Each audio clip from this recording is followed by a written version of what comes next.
Assalamualaikum warahmatullahi wabarakatuh. Perkenalkan, nama saya Fajrul Rahman dari Etnomusikologi angkatan 2019. Di sini saya akan mereview materi dari mata kuliah Pengetahuan Karawitan Bali, yaitu di pertemuan yang ke-11. Dosen pengampu saya yaitu Aris Tioko, SSN, MSN. Untuk pertemuan sebelumnya itu membahas tentang pasangan atau tumbuhan berpasangan. Tumbuhan berpasangan atau tumbuhan yang berpasangan terdapat hampir pada seluruh barungan gamelan di Bali.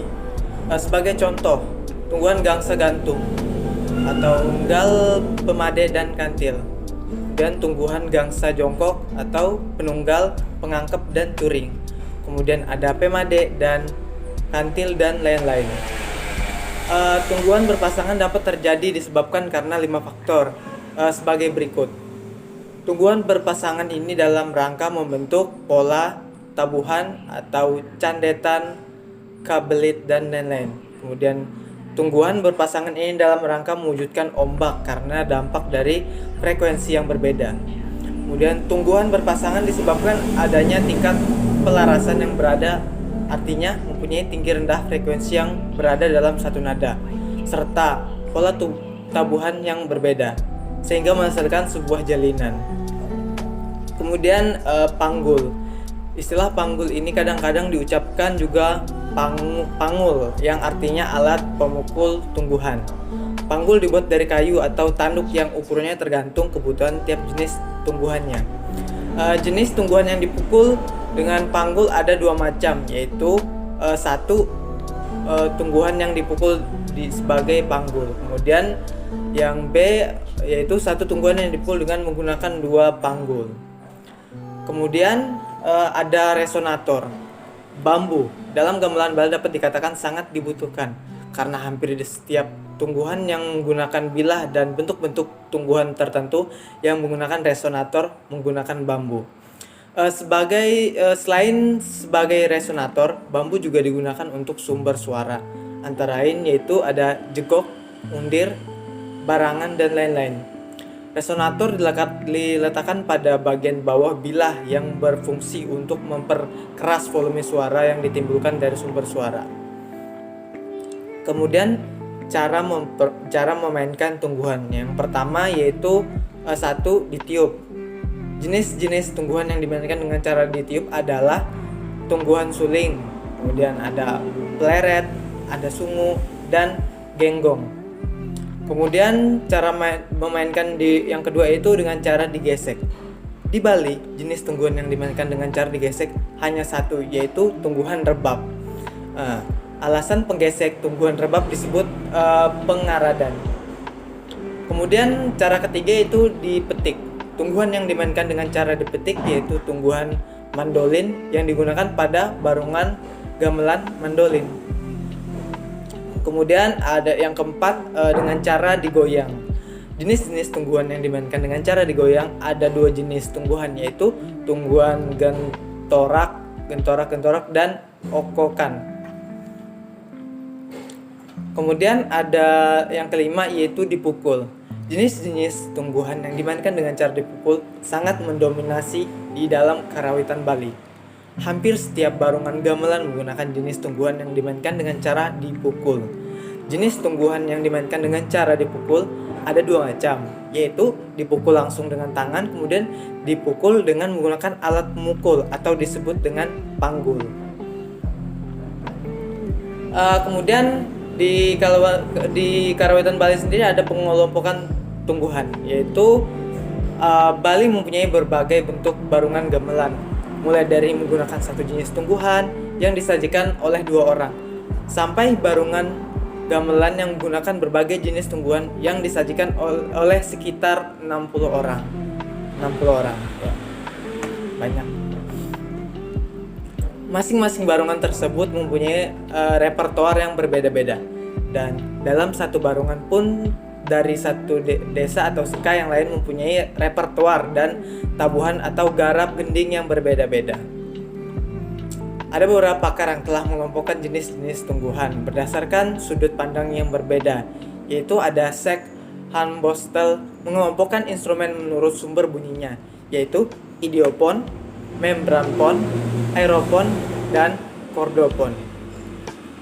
Kemudian yang kedua itu ada Rahayu Supanggah 1990, mengelompokkan instrumen atau rincikan dalam gamelan ageng atau gamelan Jawa atas pertimbangan garap, yaitu rincikan balungan, rincikan garap, dan rincikan struktural. Kemudian yang ketiga ada Pandai Gamelan. Para tokoh Kokar Surakarta dan para pengerawit penabuh gamelan mengelompokkan rincikan atau instrumen berdasarkan bentuk. Dibagi menjadi dua golongan, yaitu bundaran atau pencon dan wilahan atau bilah. Kemudian yang keempat itu pada tahun 1950-an, para tokoh Kokar Surakarta mengelompokkan rincikan berdasarkan konsep musikal yang mendasar menjadi dua kelompok, yaitu rincikan lagu dan irama. Masing-masing kelompok tersebut dibagi menjadi dua, yaitu rincikan pamurba atau pemimpin dan rincikan pemangku atau pengemban tugas. Rincikan atau instrumen pamurba lagu diserahkan kepada instrumen rebab, dan pamurba irama diserahkan kepada instrumen kendang. Para pengrawit mengelompokkan jenis-jenis instrumen atau rincikan gamelan berdasarkan peran atau kedudukannya menjadi 2 sampai 3 kelompok, yaitu ngajeng bagian depan, kemudian wingking belakang, serta kadang-kadang di tengah.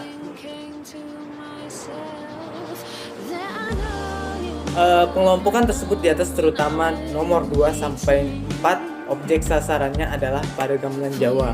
Dengan kata lain, pengelompokan tersebut tidak relevan digunakan dalam pengelompokan barungan gamelan Bali. Kemudian pengelompokan jenis-jenis tungguhan pada jenis-jenis barungan gamelan Bali dilakukan dari segi fungsi yang dapat mewujudkan musikal. Jenis-jenis barungan gamelan Bali masing-masing mempunyai rasa musikal yang berbeda-beda.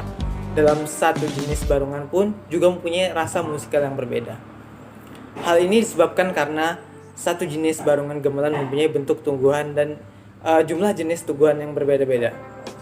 Kedua perbedaan tersebut menyebabkan wujudnya musikal yang berbeda, meskipun dalam nama barungan yang sama, seperti gamelan gong kebiar. Gaya Bali Utara dengan Bali Selatan mempunyai bentuk yang berbeda. Kemudian ada jenis-jenis tungguhan yang dapat dikelompokkan adalah jenis-jenis tungguhan yang digunakan dalam barungan gamelan, yaitu angklung donem, kemudian angklung kembang kirang, angklung kelentang, angklung jembrana, baris Cina, bumbang gebyok, dekdok, gambang, gendrungan, bebetelan, genggong, gong duo, gong gede, gong kebiar, gong luang, gong suling, dan jegok. Kemudian lagi ada kendang mebarung, pengambuhan, pejangeran, pengarjaan, saron, selonding, semar, dan lain-lain. Dalam pengelompokan jenis tungguhan yang digunakan pada seluruh barungan gamelan Bali adalah dilihat dari fungsinya dalam sajian gending.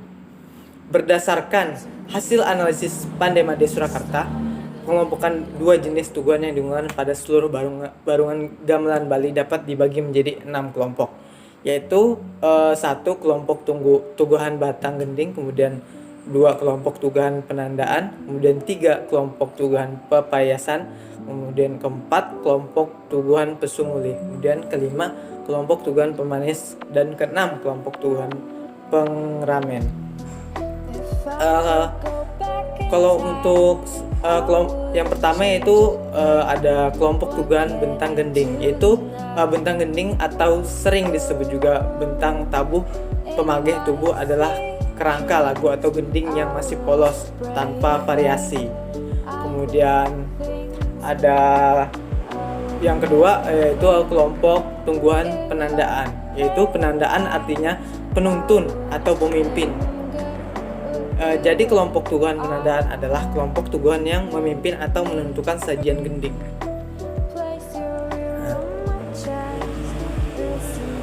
Kemudian yang ketiga yaitu kelompok tungguhan pepayasan. Kelompok tungguhan pepayasan adalah kelompok tungguhan yang secara umum berfungsi menggarap atau menyajikan gending dengan menggunakan berbagai ragam variasi diantaranya berbentuk pola tabuhan yang dapat mewujudkan jalinan. Jenis-jenis tumbuhan yang fungsinya membuat pepayasan baik melodi maupun ritme dapat dilihat pada jenis karawitan diantaranya sebagai berikut, yaitu A.